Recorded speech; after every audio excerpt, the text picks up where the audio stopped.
지금 보니까 상길이가 어린이집에서는 최고예요. 네. 모범생에다가. 근데 아니 그런 아이가 집에 오니까 누나하고 동생 사이에서 네, 마음 아파요. 인생이 좀 슬퍼 보이는데요. 네. 어머니, 네. 뭐 알고 계셨겠지만 막상 화면으로 보니까 어떠세요? 좀 답답하고 속상하고 좀 되게 안타까운 것 같아요. 네. 근데 이렇게 보니까 상길이가 엄마한테 도움을 요청했을 때 어머니가 이렇게 깊숙하게 다 관여를 하시진 않는 것 같아요. 특별한 이유가 있으신 건가요? 그러니까 예전에는 좀 그런 상황이 벌어지면 너무 화가 나가지고 네. 이렇게 셋을 다 불러놓고 세워놓고서는 왜 그렇게 하냐고 이제 하지 말라고 하거나 뭐 이제 막내 같은 경우는 잘 말을 못 알아들으니까 엉덩이를 한 대 툭 쳐주면 걔는 막 더 심하게 우는 거예요. 아이고. 그렇게 하다 보니까 그게 이제 반복되다 보니까 어느 순간부터는 그냥 싸우면 하지 마 그냥 말하고 그냥 별로 간섭하기 싫은 그런 마음이 든다고 해야 되나? 저 머리가 너무 아픈 거예요. 어떻게 아이고. 해야 될지 잘 모르겠고. 네. 어머니도 이제 계속 하긴 하셨는데 하다 지치셨구나. 예. 그럼 이제 다시 우리 식탐 얘기로 좀 돌아가야 될 것 같아요. 보니까 지금 상길이가 정말 스트레스를 받을 수밖에 없는 상황인 것 같아요. 그럼 네. 저런 지금 스트레스가 식탐하고 연결될 수 있다는 건가요, 선생님? 그렇죠. 지금 보면은 이제 상길이는 이제 욕구 좌절을 굉장히 많이 겪고 있다라고 이제 볼 수밖에 없어요. 이제 그거는 이제 상길이 자체가 굉장한 순둥이에요. 외모에서도 이렇게 보면은 그냥 착하게 생겼잖아요. 네. 그래서 겁도 많고 그리고 마음도 되게 따뜻하고 그래서 어떤 누구를 좀 공격하는 거를 사실은 잘 못하는 아이예요.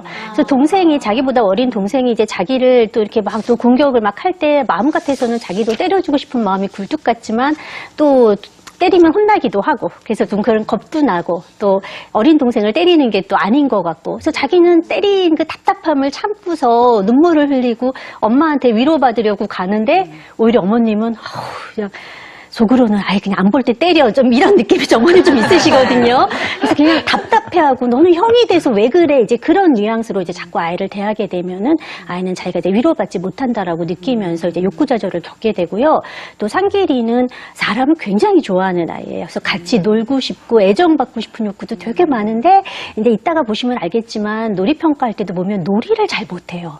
또 애정 표현도 적절히 잘 못해요. 근데 이런 것들이 잘 충족이 안 되니까 스트레스가 쌓이게 되는 거고 이러한 심리적인 어떤 허기, 욕구 결핍을 먹는 거로 좀 대체한다라고 이제 보여지는 거죠.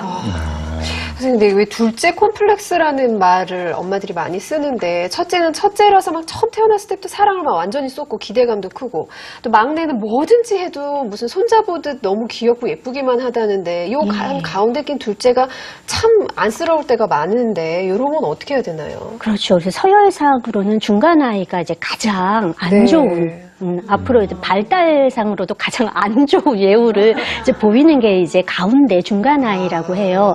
첫째의 특권도 없고 막내의 특권도 없어요. 그래서 이 아이는 위에서 내려 누르고 밑에서 치받쳐 올라오니까 자기 지위에 대한 압박감이 굉장히 많아요. 그리고 뭔가 내가 불이익을 받고 있구나라고 생각을 해요. 그래서 이제 대부분의 이제 이제 중간 아이들은 자기의 어떤 지위를 굳건히 하기 위해서 되게 반항적인 태도나 공격적인 태도를 보이는 경우가 많고 혹은 내가 집안에서는 뭔가 안 되구나. 그래서 집 밖에서 친구 사이에서 막 장난을 치거나 뭐 인기 있는 행동을 해서 자기 편을 만들려는 시도도 해요. 근데 또 이렇게 중간 아이 같은 경우에 아까 어머님도 얘기하셨지만 첫째는 둘째가 태어나서 얄미웠단 말이에요. 근데 딱 막내가 태어나. 얘랑 내가 막내랑 손잡고 얘를 어떻게 고립시키자. 동맹 형성은 거의 대부분 첫째와 막내가 한다라고 보시면 돼요. 그래서 막내는 이제 첫째의 지위를 등에 업고서 중간 아이에게 보스 노릇을 하기 시작하는 거죠. 예, 그러면 네. 좀 전에 이제 어머니께서 말씀하셨는데 이제 하다가 이제 지치셨나 봐요. 머리가 아프시대요. 근데 그러면 안 될 것 같거든요, 선생님. 이런 경우에 부모님은 어떻게 입장을 취해줘야 될까요? 제가 이렇게 보면은 아이들의 인내심이 부모님의 인내심보다 훨씬 더 좋은 것 같아요. 부모님들이 어떤 이렇게 해야 된다라는 걸 알면서도 몇 번 하다가 나가 자빠지기 때문에 그 버릇을 고칠 수가 없는 거거든요. 형제 자매 간의 갈등도 마찬가지예요. 형제 자매가 많으면 많을수록 갈등은 더 많아질 수밖에 없는데 이게 꼭 단점이 아니라 사실은 굉장히 큰 장점이 돼요. 이러한 갈등들을 잘 해결한 경험이 사회성 좋은 아이. 대인관계 아주 잘하는 아이. 그래서 우리가 둘째 아이, 중간 아이가 잘 풀릴 경우에 아주 좋은 타협자, 중재자가 된다라고 보는 거거든요. 근데 아이들은 이러한 갈등을 어떻게 해결해야 되는지 알지를 못해요. 그래서 부모님이 좀 명확한 가정규칙, 자주 일어나는 형제자매 간의 어떤 갈등, 어떻게 예방할 것인가, 규칙을 딱 적어놓고 아주 문서화시켜서 아이들한테 세뇌시키는 게 이제 필요하세요. 그러니까 사소한 다툼 같은 거 그냥 혼자 조금 삐지거나 약간의 말다툼 같은 거는 굳이 개입할 필요 없지만 딱 봤을 때 가정규칙을 어겨. 특히 소유권에 대한 갈등이 형제자매에서는 가장 많아요. 이런 거 확실하게 지 거 아닌데 막 동생이 형 거 자꾸 뺏거나 이러면 아니지 이거는 형 거지 라고 분명히 해주셔야 되고, 그래서 가정규칙을 어기거나 공격적인 행동을 하거나 또는 굉장히 불공정함, 특히 이제 큰애 같은 경우에는 말을 잘하기 때문에 이제 막내나 어린애를 이렇게 말로 막 해갖고 부당하게 뭘 취득하는 경우들이 종종 있어요. 이런 거 같은 경우에는 이제 둘째는 못 모르고 누나 가져 했는데 그게 아니면은 딱 가서 그런 것도 해주셔야 된다라는 거예요. 그런데 이때 부모님이 보기에는 제발아, 어이구 막 이런 생각이 들지만 아이들은 사실은 뭐 그렇게 뭐 우리가 생각한 처럼 막 굉장히 나쁜 의도를 갖고 하는 건 아니에요. 본능에 충실할 따름이지. 그래서 처음부터 비난하거나 화를 버럭 내는 게 아니라 친절하게 이렇게 하면은 안 돼 라고 얘기해주고, 만일 또 그럴 경우에는 어떤 벌을 받게 될 거야. 규칙을 어겼을 때 벌이 없으면 아이들은 생전 안 지켜요.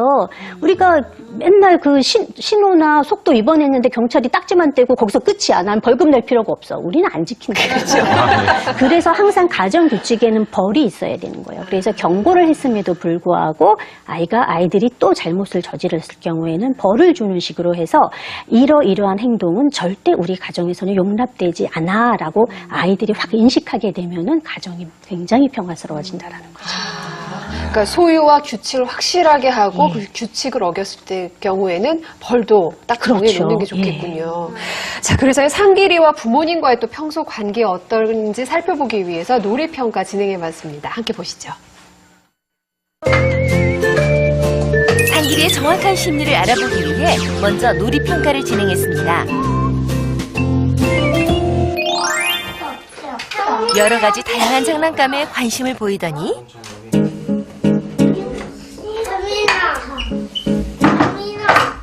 이거 있어.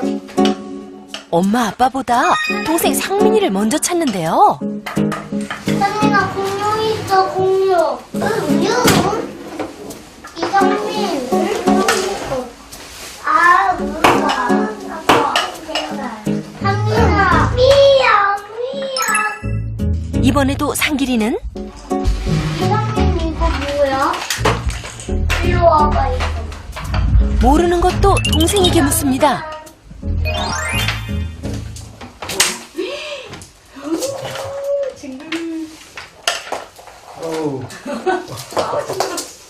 상길이가 엄마 아빠와 함께 놀고 싶은 눈치인데요.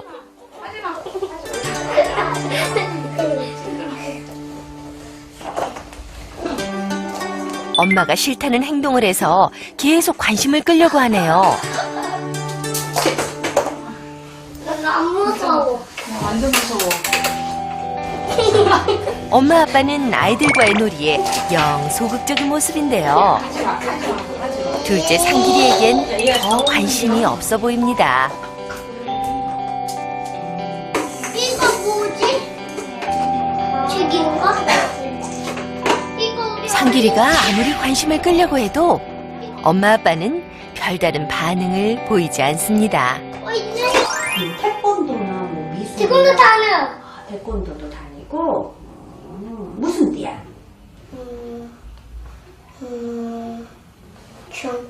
주황띠? 그럼 조금 있으면 빨간 띠 되는 거야? 언제 빨간 띠 되냐? 몰라. 그건 아직 멀었나? 그때. 자꾸만 상담실을 나가고 싶어하는 상길이 왜 그런 걸까요? 1등 누구 정해줄 거야? 엄마. 엄마가 1등. 1등은? 2등은 2등은 누구 시켜줄까? 누나. 1등 누나. 그럼 3등. 남자 둘이 남았거든? 아빠랑 상민이. 그럼 3등은 누가 해야 될까? 아빠. 3등이 아빠. 그러면은 뭐 4등은 당연히 상민이가 되겠구나. 근데 집에서 제일 무서운 사람이 누구야? 이상민. 4살짜리가 제일 무서워? 이상민이 꼬집어. 막 꼬집어? 와. 때려. 꼬집고, 때리고, 오, 깨물어. 무서워. 깨물기도 하고. 나한테 상을 주겠다. 딱 그러는 거야.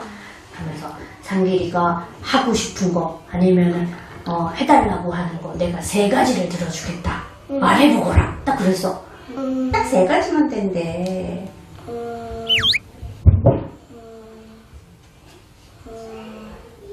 거지게. 상길이가? 몸집이 커지게? 아니면 어른이 되게? 어른.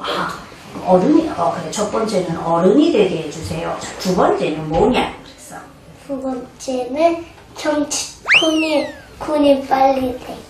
군인이 되게 해주세요. 알았다. 마지막 하나가 남았구나. 뭐 해줄까? 호랑이 되게. 근데 쌍길이는 빨리 어른 되고 싶어? 어른 되면 뭐가 좋은데? 경찰 가니까. 응? 경찰 될 수 있으니까. 어른, 군인, 호랑이. 거기에 경찰까지 되고 싶은 상길이의 속마음은 뭘까요?